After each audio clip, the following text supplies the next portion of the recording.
Salut à tous, c'est Sinijin, je suis très content de vous revoir. Alors bien sûr, on va commencer à avoir la saison de football, va bientôt reprendre. Je vous rappelle que demain, on va commencer le premier match of the days de Paris Saint-Germain contre Saint-Etienne.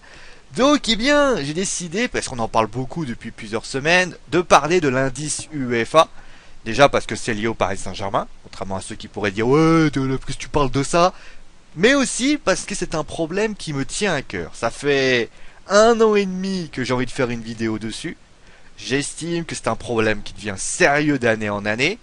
Et il faut savoir que je vais vous expliquer un petit peu ce que c'est l'indice UEFA. Et quand je vais vous l'expliquer, peut-être qu'il y a des gens qui vont faire des prises de conscience, et peut-être d'autres vont dire j'en ai rien à foutre. Après, bien évidemment, cette vidéo n'a pas but à donner des leçons. Je ne suis pas journaliste, je ne suis pas entraîneur, je ne suis pas joueur de foot, je ne suis pas ex-joueur de foot. Donc, je ne suis pas du tout... je ne suis qu'un passionné qui parle de ma passion, finalement. Et quand je vois, mon pays, c'est-à-dire la France, en train, de se casser la figure, de dégringoler au fur et à mesure, je me rends compte à quel point la situation est grave. Parce que pour aujourd'hui, quels sont les arguments qu'on peut donner? Les gens, quand vous demandez à un Lyonnais si Saint-Etienne va être éliminé, ils vous disent oui, parce que finalement il est heureux. Mais sera-t-il heureux dans les prochaines années? Mais avant qu'on commence à parler des différents arguments, on va quand même déjà expliquer. Alors peut-être ne serez-vous pas d'accord avec ce que je vais dire. Il est évident que je n'ai pas la science infuse, ça le saurait, et que si jamais c'était le cas, je pense que les éminents journalistes et les éminents quotidiens m'auraient déjà contacté pour une interview, chose qui n'est pas le cas. Mais je vais quand même ouvrir ma gueule, parce que j'estime que je suis un des 152 millions de Français, et dans cette liste, il y a pas mal de passionnés de football, et dans cette liste, il y a forcément des gens qui seront d'accord avec ce que je vais dire, il y a des gens qui ne seront pas d'accord, mais vous savez quoi? Ça me fera plaisir, parce que j'estime que si vous n'êtes pas d'accord avec moi, n'hésitez pas à le dire. Si vous êtes d'accord, finalement, c'est que moi je raconte pas que de la merde. Allez, on va commencer maintenant par déjà... Alors, avant qu'on commence à expliquer les peut-être... Pour moi, pourquoi on en est arrivé là et quelles sont les solutions, parce que finalement il faut trouver des solutions, trouver des problèmes sur les solutions, ça sert absolument à rien. On va commencer je vais déjà par vous expliquer ce qu'est l'indice UEFA, alors qu'on appelle aussi coefficient UEFA. En fait, le coefficient UEFA, c'est un classement, c'est celui-là. Alors, il y a plusieurs classements UEFA. Vous avez 3 classements. Vous avez le classement des sélections. Vous avez le classement que je vais vous présenter dans quelques instants, et vous avez le classement des clubs. Au niveau des clubs et des sélections, c'est juste un système de niveau. C'est-à-dire que, par exemple, prenons le cas de ce qui s'est passé dans le tirage au sort de la Ligue des Champions, le Real Madrid était dans le chapeau 1. Donc ça veut dire qu'il ne peut pas tomber sur Barcelone, il ne peut pas tomber sur le Bayern de Munich, mais il peut tomber sur le PSG, il peut tomber sur Monaco, il peut tomber sur l'Apoel Nicosie. Paris, c'est pareil. Ils peuvent tomber sur le Real Madrid, mais ils peuvent pas tomber donc comme ils sont chapeau 2 sur des clubs, on va dire, on devait le considérer sur un des clubs moins forts, légèrement moins fort. C'est-à-dire que Paris serait moins fort que le Real Madrid si on suit la logique. Donc de ce classement UEFA, des clubs, est tributaire aussi d'un autre classement. C'est celui-là. Alors, vous allez me dire qu'est-ce que c'est? C'est ce qu'on appelle le classement des championnats. Si vous voulez, les prestations des clubs respectifs donnent, si vous voulez, des points qui permettent soit au championnat respectif, donc s'il en gagne, de augmenter de classement, de monter de classement, et soit de dégringoler au niveau du classement. Et donc, cela donne tributaire du nombre de clubs que vous pourrez inscrire dans les Coupes d'Europe. Prenons l'exemple, si vous êtes... Je crois que c'est les Espagnols qui sont premiers. On va regarder tout, on va le regarder, vous voyez. Les Espagnols, voilà. Si vous prenez les Espagnols, on va revenir au classement tout précédemment. Vous prenez les Espagnols ont le droit du premier au troisième à mettre 7 clubs en Coupe d'Europe, divisés bien évidemment en 2 catégories. Ça veut dire qu'ils peuvent mettre 4 clubs en Ligue des Champions et 3 en Europa League. Le 4e et le 5e peuvent en mettre 6. Le 6e en met 6, mais vous pouvez voir que là, il y a quelque chose qui change, puisque regardez, vous avez donc 2 clubs en Ligue des Champions, et en fait, le 3e doit faire, le 3e, lui, on va dire, un tour de barrage, devra faire un troisième tour de Ligue des Champions. Alors vous imaginez le problème. C'est le classement de la France en 2014. Puis plus on descend, plus vous avez de moins en moins de possibilités d'inscrire un club. Hormis le Liechtenstein, qui lui est un club spécifique, vous avez donc, eh bien, par exemple, le 13e qui peut avoir du 7e jusqu'au 13e, vous pouvez inscrire que 2 clubs, avec donc, eh bien, une entrée de liste beaucoup moins de plus en plus, comment dire, de plus en plus tôt, voilà, de plus en plus tôt, je trouvais pas le mot, et plus vous descendez, plus vous avez 4 clubs à inscrire, 3 clubs à inscrire, et ainsi de suite, et ainsi de suite. Et vous pouvez voir bien sûr que par exemple le 52e ne peut inscrire qu'un seul club en Ligue des Champions, et il doit passer par le premier tour de Ligue des Champions. Ça vous prouve à quel point c'est super loin, c'est super loin, c'est super loin. Et donc, eh bien, prenons le cas de la France. Vous avez vu le classement. Alors, j'ai fait les 2 classements, vous compreniez bien. Vous avez ici, donc, le classement 2014. C'est-à-dire le classement au moment où la saison 2014-2015 va débuter. La France est 6e de ce classement. Avec celui que je vais vous le montrer. 56 500 points. Vous avez donc l'Espagne 97 000, 84 000, etc., etc. Et donc 56 000, 62 000. Donc là, et ici, vous avez les différentes saisons qui résument en fait les prestations des différents clubs à chaque fois. Et donc, eh bien, vous avez les 5 saisons respectives. Quand vous prenez la saison 2009-2010, vous voyez par exemple que la France a fait 15 000 points, puisqu'ils ont été demi-finalistes de Ligue des Champions et quart de finalistes au niveau avec Bordeaux. Vous avez ici 18 000, parce que enfin non, c'était Portugal, 10 750. Donc ça veut dire que c'était à peu près moyen, 10 700. Et là, c'est celle de l'année dernière, avec 8 500, puisque je vous rappelle que Saint-Etienne, Nice s'était fait éliminer piteusement, Bordeaux s'était fait éliminer en qualification, et pour ce qui s'agit de, si je ne me trompe guère, Paris et Lyon étaient ceux qui étaient allés le plus loin, mais avaient juste réussi à récupérer un petit peu le peu qu'ils avaient. Alors quand vous regardez le classement du 7e et du 6e, vous vous rendez compte qu'il y a 56 000 points, 46 000 points. Vous allez me dire, Sio t'es bien gentil, mais on a 10 000 points d'avance, qu'est-ce que tu nous emmerdes? D'un côté, vous avez raison. Mais on va arriver au classement 2015. Le classement 2015, en fait, il enlève en fait, si vous voulez, à chaque fois qu'une saison débute, on enlève la saison la plus ancienne. Et là, on enlèverait donc cette saison. Et si vous regardez ici, vous avez ici 6166 points. Ça veut dire que la Russie s'est plantée. Et de l'autre côté, vous avez 15 000 points. C'est-à-dire que la France a fait une belle série. Et bien, quand vous descendez très légèrement, qu'est-ce que vous voyez? Vous voyez ici que la Russie a toujours réussi à être supérieure à la France. Là, il y a 200 points, là, il y a quasiment 1000 points. Là, il y a... Alors, ici... Par contre, il y a une petite connerie. Attends, faut regarder, je regarde. Oui, il y a une petite erreur par ici, à mon avis, puisqu'on peut pas avoir 9750 et 10500. Trucs qui ont changé. Mais enfin, c'est pas grave. Ah oui, pardon, oui, parce que c'était ici. Ouais, j'avais mal lu. À part ici, en fait, parce que je comprenais pas pourquoi il y avait deux lignes, excusez-moi. Là, si vous voulez, ici, vous avez 10 500. Donc là, on les bat. Ici, on les bat. Mais le souci, c'est quoi? C'est que cette saison qui finalement nous laissait, on va dire, un bon panel, et ben c'est ici qu'on perd, parce qu'on perd 2000 points. Et 2000 points plus 200 points, et là on récupère à peine, allez, 1000, 2000, ça fait que ici, et ben le retard qu'ils ont perdu finalement, ce retard ils l'ont récupéré. Et à l'heure actuelle où la Ligue des Champions, on a réussi, en fait, où le Zénith ou d'autres clubs russes ont réussi à se qualifier. Et donc pour la Ligue des Champions, il faut savoir quand la Russie a deux clubs en Ligue des Champions, donc vous allez me dire c'est normal que la France, mais en Europa League, ils ont beaucoup plus de clubs. Et donc résultat, il se passe que là, ils sont à l'heure actuelle, on a 2249 et 2332. Ce qui fait l'équivalent de 100 points d'écart. Donc, enfin 100 points d'écart. Donc ça fait à peu près 300 points d'écart entre les deux. Et qu'est-ce que ça a comme conséquence ça?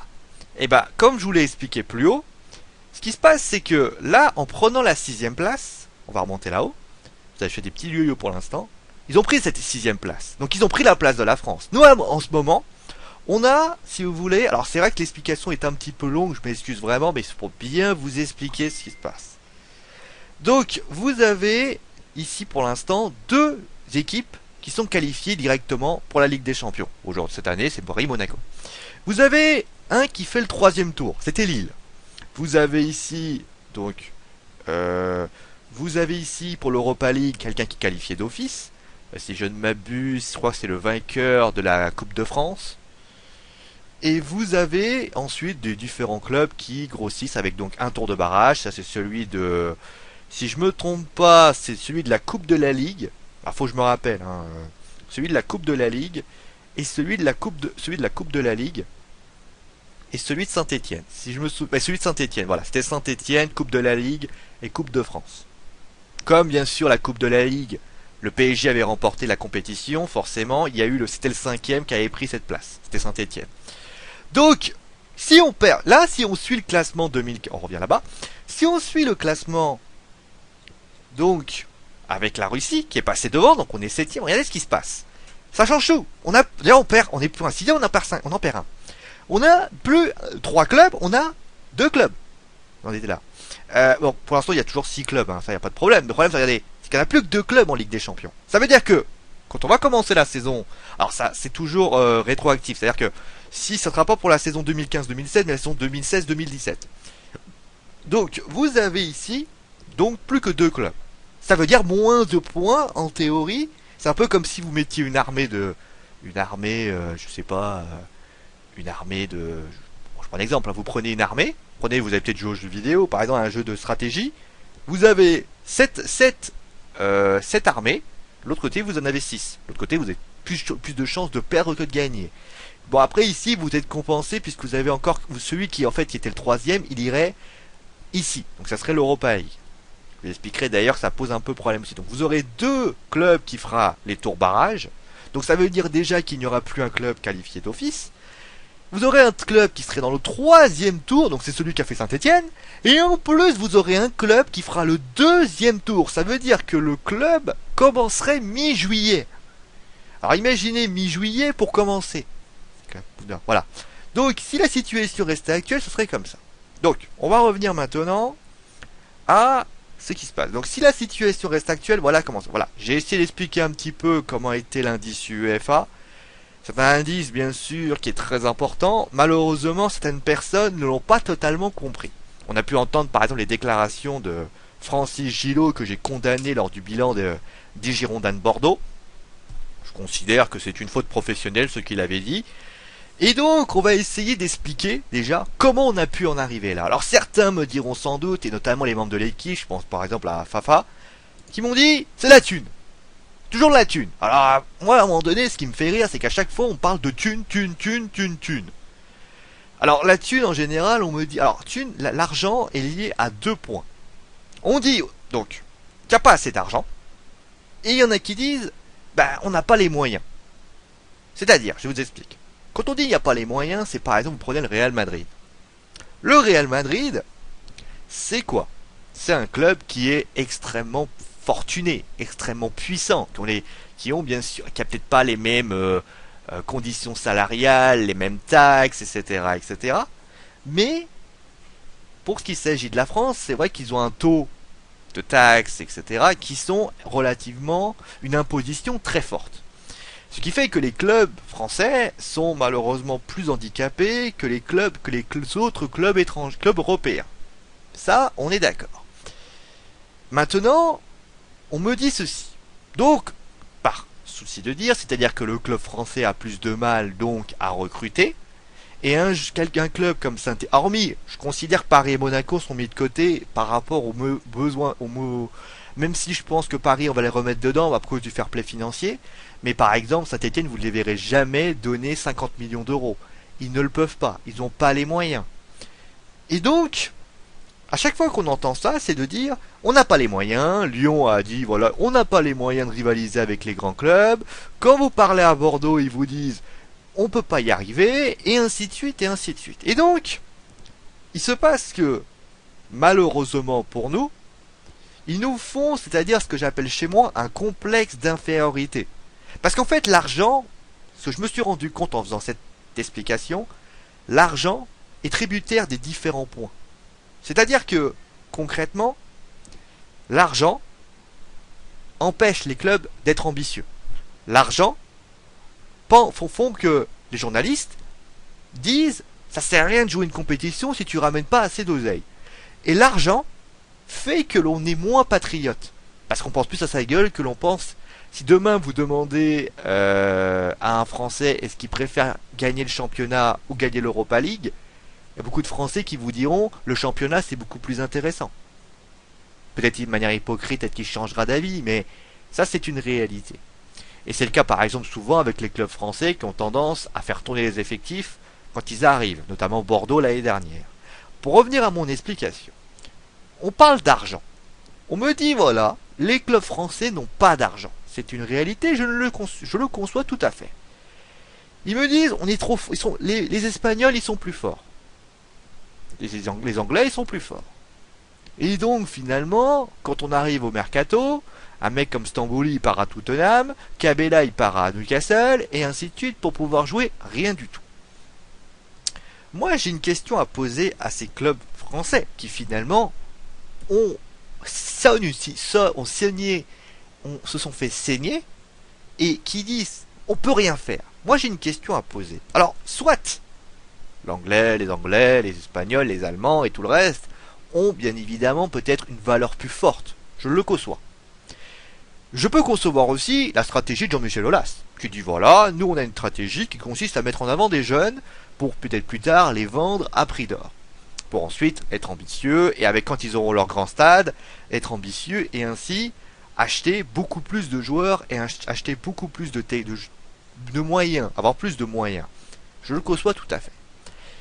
Mais à la limite Lyon, c'est l'équipe. Ah, ils sont fait éliminer par Astra, alors après il faudra tout. Ça sera la 3 catégories justement, je vais vous les expliquer. Et même si pour moi, il peut y avoir des fautes professionnelles. Perdre un match, on a toujours perdu un match. Prenez par exemple dans le basket, dans le hand, dans le tennis. Prenez Stanislav Wawrinka, le mec se fait taper dessus, se fait démolir dans son premier tour de Roland Garros. Personne n'a compris, mais c'est des choses qui arrivent. Mais il faut qu'on m'explique. Alors ce club-là, ok, ça peut arriver. Il faut qu'on m'explique comment, déjà, je parlais d'Astra, je parlais du club, alors je suis incapable de prononcer je me souviens plus du nom celui qui avait fait Saint-Étienne. Comment ces clubs peuvent gagner face à Saint-Étienne? Ils sont pas plus forts que nous. Vous allez quand même pas me dire que le club d'Astra est plus fort que Lyon. Ils ont pas un but. C'est quand même un club, si je me souviens bien. Astra, c'est en Roumanie. Les Roumains, je crois pas qu'ils ont beaucoup d'argent. Moi, je veux dire, c'est pas non plus le grand club. Et c'est pareil pour Nicosie. Nicosie, c'est un club chypriote. On me dit les clubs chypriotes, ils sont pas très forts. Ok. Alors c'est vrai qu'on a tendance aussi à, j'ai pas noté, mais le complexe de supériorité, on l'a parfois aussi, parce que vous avez le complexe d'infériorité que je vais expliquer, mais vous avez aussi le complexe de supériorité, parce que des fois les clubs français, et c'est ce qui s'est passé notamment, je pense, à Ukraine-France, ils se sont dit on va gérer le match au match aller, ils se sont fait taper dessus 2-0 après, donc voilà. Mais moi je me dis comment c'est possible. Expliquez-moi aussi comment se fait-il que les Portugais, qui n'ont pas un budget exceptionnel, qui ont un budget si on enlève Monaco, qui ont le budget de Marseille, qui ont le budget de Lyon. Comment se fait-il que ces équipes-là, sont plus forts que nous? C'est vrai quoi. Moi je suis portugais, je dis pas que je suis plus fort ou moins fort, parce que on peut dire ce qu'on veut. Mais Benfica, ils sont là, ils gagnent des trophées, chose que la France ne fait pas. Alors après, on va me dire, il y a peut-être... Alors les explications, justement, quelles sont ces explications?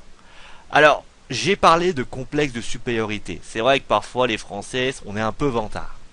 Mais c'est une réalité. On est vantards, on se la raconte, et on adore ça. Et d'ailleurs, ça se ressent aussi dans les compétitions nationales. Parce que... Je veux pas faire un jour un Guingamp. J'aime beaucoup cette ville. D'ailleurs, je salue tous les Guingampais qui me regardent. Mais en théorie...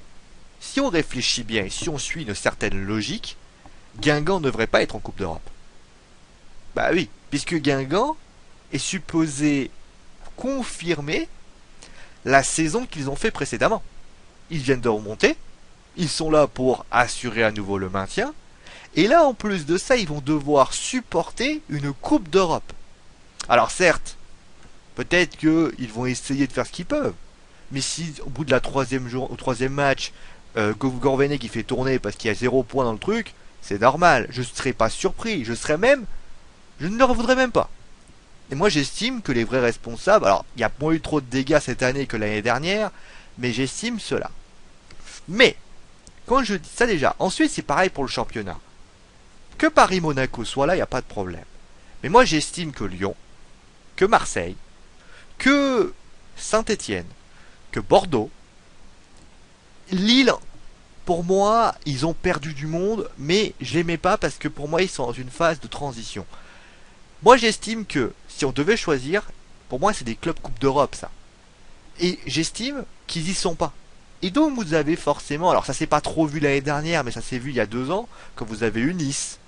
Quand Nice est arrivé, je me suis dit c'est un peu comme Guingamp. Si tu as des clubs comme ça qui jouent la compétition, c'est pas possible. C'est pas possible. Quand on joue ça, ça devient pratiquement un problème.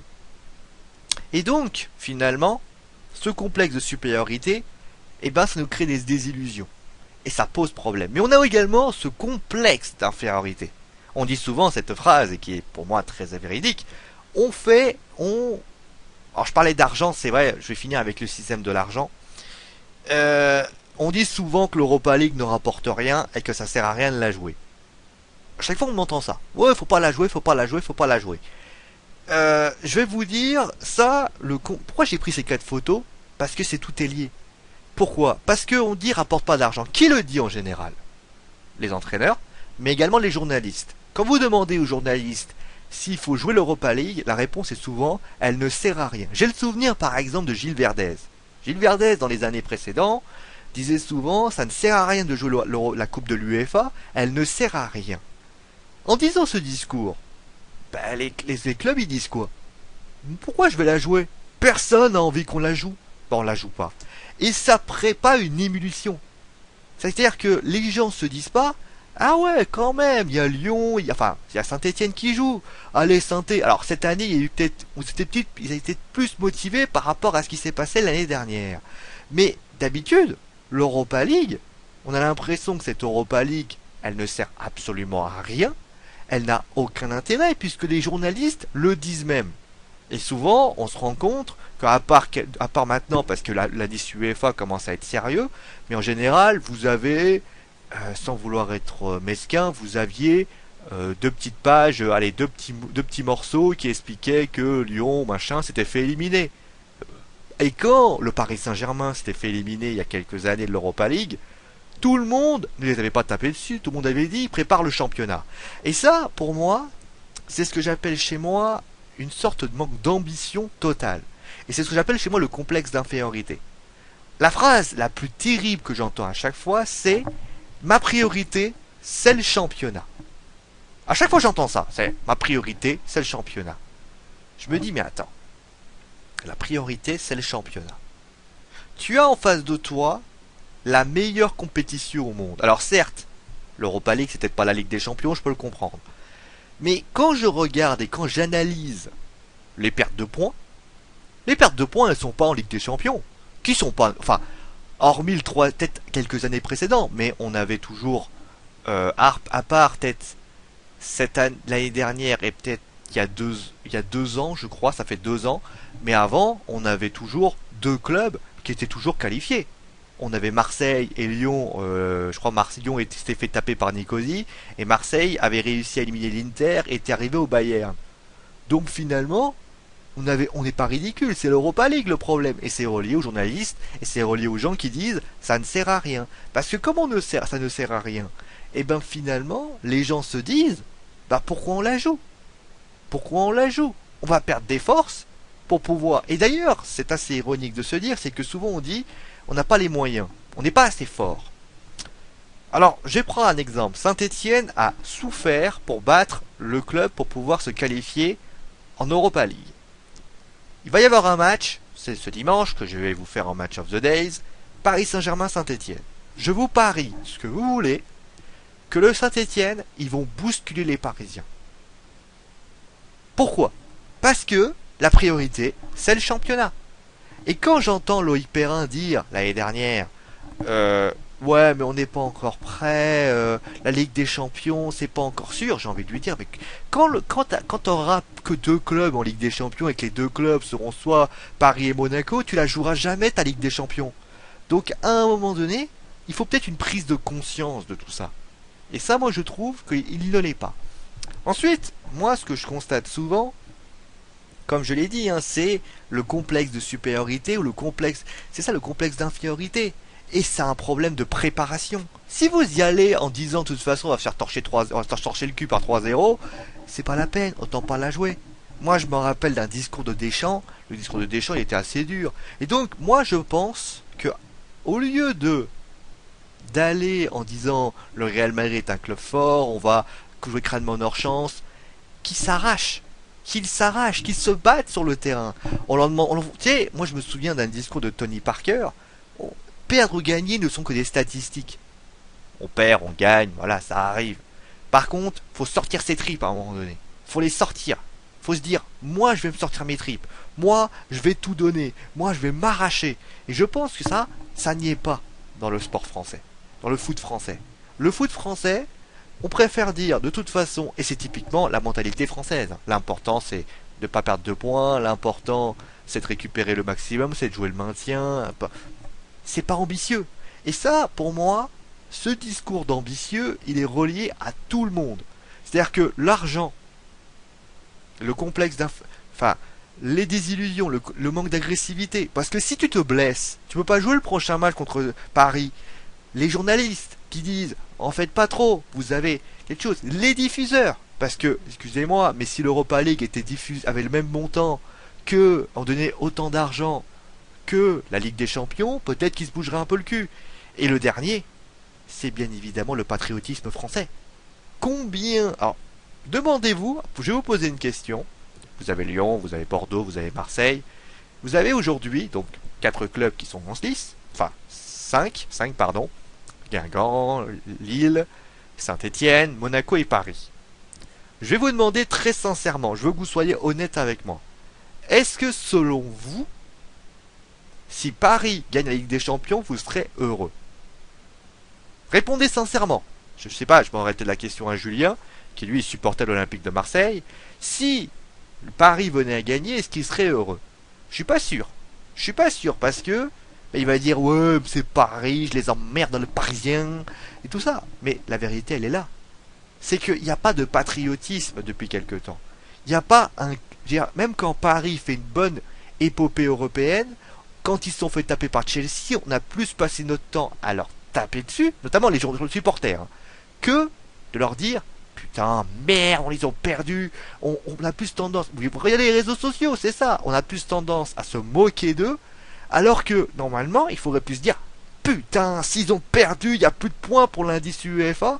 Donc s'il n'y a plus assez de points pour l'indice UEFA, donc on ne peut plus grandir, et donc la Russie va nous passer devant.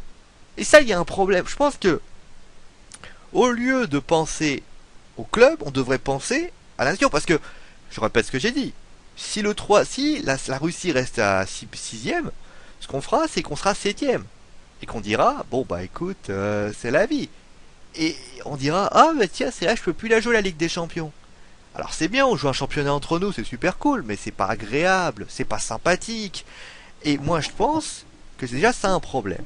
Ensuite, la deuxième solution que je pourrais faire, c'est aussi avoir des entraîneurs ambitieux. Et pas des entraîneurs qui disent, je vais pas me contenter de faire juste une compétition pour que les gens... Putain, vous avez une Coupe d'Europe. Je sais pas, moi j'ai jamais joué de Coupe d'Europe. Je n'ai jamais joué, je ne suis pas un sportif. Mais moi, si demain on m'avait proposé de jouer une Coupe d'Europe, mais moi je me serais arraché sur le terrain. Vous affrontez, alors ça vous allez peut-être affronter des clubs d'une qualité moindre, certes. Vous allez peut-être vous geler les fesses en Ukraine, en Russie ou tout ce que vous voulez, certes. Mais qu'est-ce qu'il y a de bon de voir une compétition européenne y aller? Et c'est là qu'on perd des points. Parce que le Portugal, il gagne comment? Ils croyaient que le Portugal, ils ont gagné une Ligue des Champions, ils ont gagné une Ligue des Champions. Mais l'année dernière, ils sont arrivés en finale avec Braga. La Russie, c'est pareil. Et c'est là qu'on perd tout. Et surtout, moi je trouve quand même ça super arrogant de notre part. De dire, l'Europa League, on n'a pas envie de la jouer, alors qu'on ne l'a jamais gagnée. L'Europa League n'a jamais été remportée un club français. Et donc je pense qu'il faut prendre le problème inversé. Et peut-être que Frédéric Thiriez devrait attraper les présidents qui sont en Coupe d'Europe en leur disant ceci. Écoutez, si vous ne les jouez pas, nous, on vous détruira vos droits télé. On fera en sorte que vos droits télé soient retirés. On vous fera chier, vous la jouerez, et si vous voulez pas la jouer, vous ne la jouez pas. Moi j'ai peut-être envie de faire un truc un peu con, quitte à faire des tournois éliminatoires. C'est-à-dire que vous avez le 3ème, 4ème, 5ème, bon, parce que je pars du principe qu'on est 7ème. On prend les 7 premiers, vous allez voir l'UEFA, et vous faites des tournois. Vous faites des trucs, vous les mettez en condition, je sais pas, vous mettez des tournois d'office. Vous leur dites à ces gens-là, on va vous préparer, on va vous expliquer que si vous perdez pas, ça va faire ça, en faisant une prise de conscience.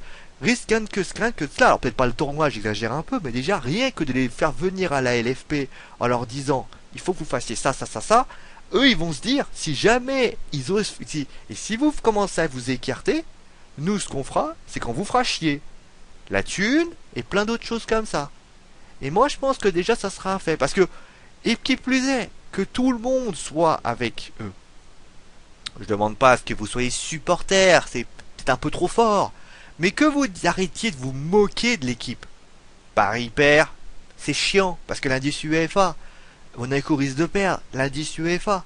Parce que le jour où on aura plus de clubs, on aura 2 clubs en Ligue des Champions. Qu'est-ce qu'on va dire à ce moment-là? On va continuer à se moquer? Je pense que ça, il faut une prise de conscience générale. Et je suis surpris d'ailleurs que Frédéric Thiriez ne s'est pas exprimé. Parce que c'est le premier à dire les stades sont pourris, les terrains sont moches, mais l'indice UEFA, il est en train de dégringoler. Et l'autre, il vient nous sortir avec son petit côté malin. Oui, mais vous voyez, le club, voilà, on a un super championnat de mes fesses. Oui, t'auras plus que 2 clubs dans 2 ans. Donc, à un moment donné, je pense qu'il y a, pour moi, une prise de conscience qui doit avoir fait, qui doit être fait par tout le monde. Il doit y avoir vraiment tout le monde qui doit être mis derrière. Et pour moi, la Ligue de football professionnel doit à tout prix prendre le problème à bras de corps, attraper chaque club en lice et leur dire à un moment donné, on vous a à l'œil, vous avez intérêt à jouer. Après oui, quitte à les payer un peu plus, je sais pas, en leur mettant des primes, des choses comme ça, en leur disant nous on sortira de la poche aussi peut-être. Aussi peut-être le calendrier. J'ai pas parlé. Le calendrier aussi. Peut-être qu'on vous dira bon au lieu que vous jouiez jeudi, vous jouez jeudi. Bon pas celui de match de dimanche. Bon allez on va vous le mettre le lundi parce que là vous jouez pas là. Bon bah écoute on va essayer. Qu'ils essaient de faire en sorte que à la limite qu'ils disent aussi au mois d'août. Bon vous avez moins de monde au mois d'août. Bon allez on va vous mettre, si vous êtes d'accord, allez on va vous mettre des matchs au mois d'août, etc. Quitte à les faire comme ça, quitte à les mettre, il y a l'Europa League, ça arrête à un moment donné, quitte à dire, bon, la Coupe de la Ligue, ils ont déjà fait des efforts, puisque officiellement, tous les clubs en Coupe d'Europe ne jouent plus, je crois c'est les 6e de finale de Coupe de la Ligue. Quitte à leur dire, les 8e, vous les jouez pas non plus. Je sais pas, ou leur dire, si vous jouez pas la Coupe de la Ligue, comme ça à la limite, ça vous fera un peu moins de force, ça vous gardera un peu de force. Comme ça, à la limite, la personne, elle se dit, bon, voilà, c'est réglé. Voilà, c'est à peu près tout ce que j'avais à dire sur tout ça. C'est vrai que j'ai essayé d'être un peu plus clair par rapport à ça. Selon moi, c'est surtout une prise de conscience. C'est arrêter d'avoir toujours ce complexe d'infériorité qui fait que pour moi, ou de supériorité qui pose problème, d'y aller, tant pis si on perd, mais d'y aller quand même, d'être patriote, et d'arrêter sans arrêt de la dénigrer cette Europa League. Et comme ça, peut-être à ce moment-là, on réussira à faire quelque chose, et notamment par la Ligue de football professionnel, en essayant d'aménager un calendrier qui leur permettra d'avoir quelque chose de pas mal. Bon allez, on va s'arrêter là, je pense que j'ai été clair par rapport à ça. Si vous avez bien sûr des petites discussions, n'hésitez pas bien sûr, hein, moi je suis le premier à pouvoir discuter avec vous. Nous on va se retrouver bien sûr pour Paris Saint-Germain Saint-Etienne, et c'est mon animaux, parce que je l'ai dit. Allez, ciao à tous.